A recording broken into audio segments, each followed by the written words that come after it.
Hey everyone, welcome to Coffee with Kayla. That's coffee with a K. This podcast is for those interested in health, positivity, current events, and just keeping up with me. I'm a boss, public health professional, coach, motivator, and your host, so I hope you enjoy the show.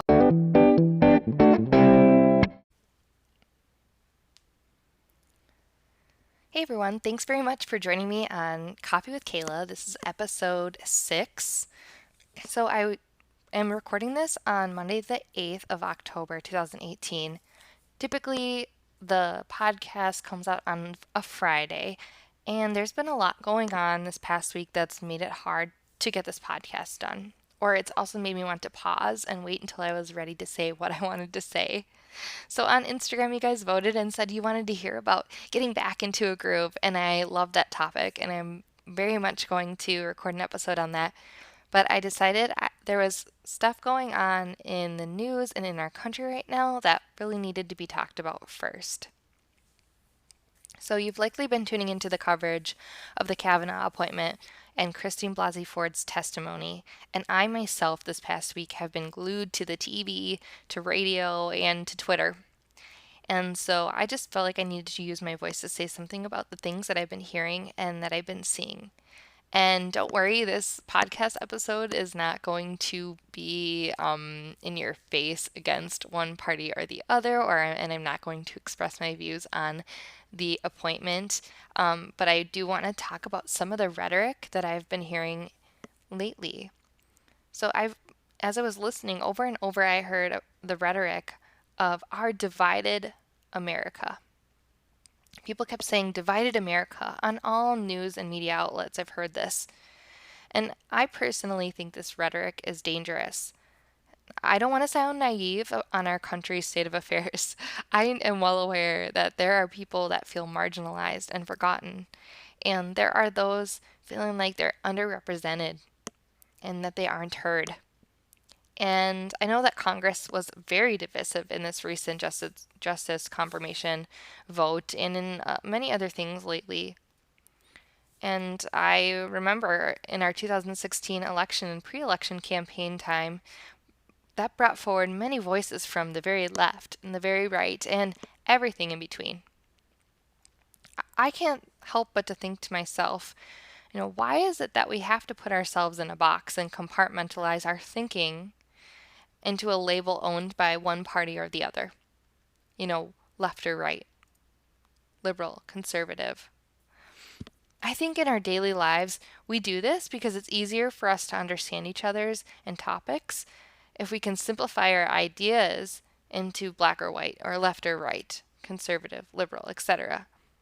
And I think it's just human nature that we organize things in our mind like this, because otherwise it's really hard to remember things that are on this sort of floating scale. I do remember in a job interview, though, once I was asked, do you think in black or white terms, or are you a gray person? Basically, is it right or wrong, or there's a little bit of ambiguity? And I remember thinking, oh, that is a really, really hard question. And I answered by saying that I think that I am more black and white when it comes to upholding and meeting regulatory requirements. However, I realize that in our field, we're still learning about things every single day, and sometimes we won't have a regulation or guidance to tell us if it should be this way or that way. And we'll have to be okay with this gray area or ambiguity. And oftentimes that means that we have to make a decision right now, and that means we'll put something into a category. But with that, I think that always means we have to be open to changing our mind once we learn more about that thing. So maybe we'll have to recategorize our decision once we realize the implications of our first decision, or once we learned about things that maybe we hadn't anticipated. And so at this time, I feel like the decision makers have to make decisions. And we have to do this to avoid analysis paralysis, because that can, I believe, be the demise of brilliant thinkers. And so we've got to make the most educated, best guess we can with the information that we have in front of us right now. So to me, that means that we need to be consulting each other And we need to be reaching out to people with different perspectives. We need to share our stories. We need to be reading books and articles, doing our research, asking questions, thinking about what it is that I don't know. How do I know what I don't know? These are hard questions. And so I tell you all this because I know there's so much partisanship going on right now, and there are people trolling social media ready to take anything that's said out of context.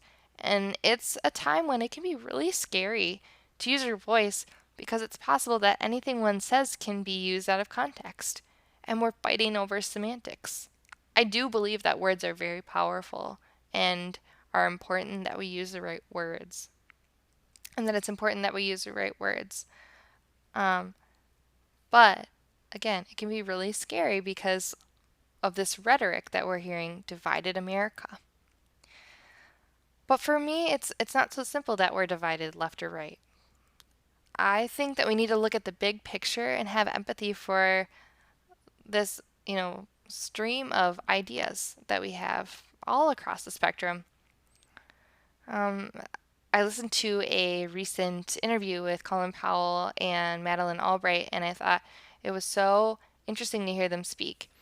Colin Powell said that Congress wasn't functioning like he's used to. There's a lot of partisanship in social media, cable news around money, gerrymandering, etc. And he said it wasn't the same legislative system that he had worked with in the past.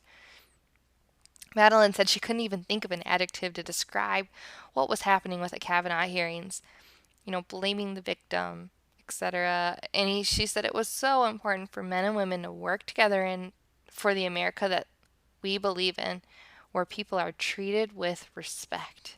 Yes. She said, "It took me a long time to find my voice, and I'm not going to be quiet now. Great leadership is to try and find common ground and not exacerbate differences by pitting one group against each other." Yes. So for me, I completely agree. We need to be working together. We need to be respecting each other. And we need to be trying to understand each other's sides. So, back when the 2016 election happened, we made a lot of promises to ourselves when some of us were caught off guard with the result of the election or when we were feeling like we were hearing extreme views from maybe the other, oh, that side's so different than my side. And I'm just going to talk about some of the things that we committed to. And I want to acknowledge that I know that I need to work on these things as well. It became very apparent during the Kavanaugh hearings that it's so important that we continue to do these things so we can understand each other and work together and see the big picture. So, number one, get out of your echo chamber. So an echo chamber is where you are basically only hearing the same views as yourself. It's like an echo coming back to you. So we learned that in social media, there are algorithms. If you like certain content or you follow certain people, you're going to likely get some of the same messages right back at you. And that's dangerous because what that does is often it makes you think that what you believe is the belief. It might be making it seem like everyone else agrees with you. And then when you hear someone else's opinion, you might be caught really off guard because you maybe never heard that opinion before.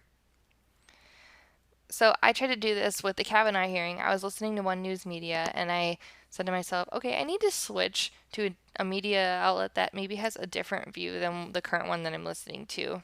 Maybe one that I haven't heard before or maybe that I don't agree with so much. And I did, and it really opened my eyes. And actually, I thought that what that media outlet was saying was really interesting and it made me reconsider some of the things I hadn't thought about. Two, I think it's important for us to have conversations with each other when we have different beliefs and actually ask each other and say the words, "Help me understand."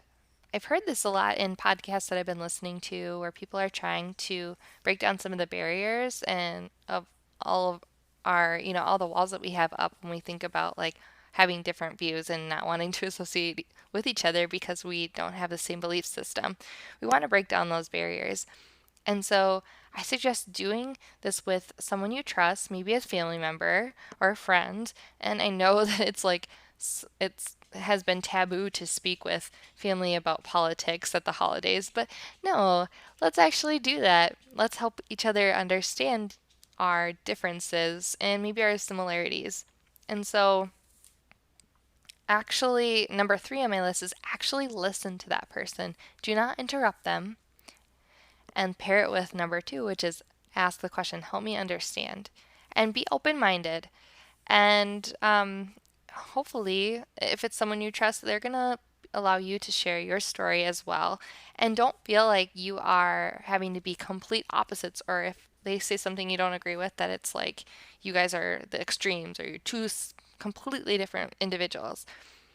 I would encourage you to do number 4 on my list, which is put yourself in the other person's shoes and maybe realize that even though you have unique experiences, you may not be in so much disagreement as you think.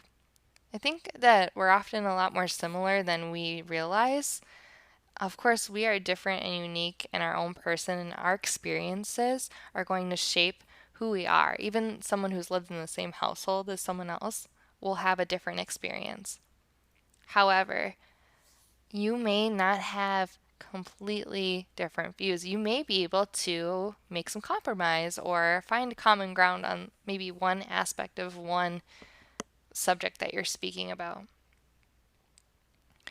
So the last thing on my list, number 5 was recognize that our experiences are unique and different. And I just talked about that. And I believe respecting those differences and realizing that even if you think someone has been living under a rock, or maybe they've got completely different experience than you that you feel like isn't relatable, that it's their experience and it's okay that they own it. I am from a small town in Wisconsin across the street from a cornfield. And then I came to the University of Minnesota, Twin Cities, and met a lot of different people. And so at that time, I was able to find new perspectives that were different than mine. And it really opened my eyes. And I think it's made my life more full. And so if you have the opportunity to talk to someone who's got different belief system than you, or is from a different place than you, that's amazing. And you should definitely try to be open-minded and ask them, help me understand your experience. I would love to learn. No judgments from either party. And then the last thing, number 6 for me, is think of how you would reach an agreement or a compromise or work together. You know, if you were Congress and you had to make a decision, right? We can't have analysis paralysis forever. It's got to go one way or the other. You've got to vote on that bill. You've got to make a decision. How can we find a way to understand each other, to allow ourselves to come up with an idea that's going to help everybody? And this is not easy, but I think it's possible. I really do. I believe that we can always reach an agreement. I mean, think about how you had to work together in school. You might not always have the same opinion or the same way to get something done, but eventually you will have to decide what's going to happen, and that may mean compromise. And I don't think compromise is bad. I also don't think it means losing your sight of your values or morals. What I think it means is having empathy for other people and seeing the big picture, taking a step back and seeing the big picture. So thank you all so much for letting me take the time with episode 6 to talk about what's going on in the media right now, what's going on in real life. And I hope you'll have some feedback for me, and let me know how you feel and if you're trying to do some of these tactics. And if you have a different opinion than me, I would love to hear from you and help me understand. All right, talk soon. Have a good one.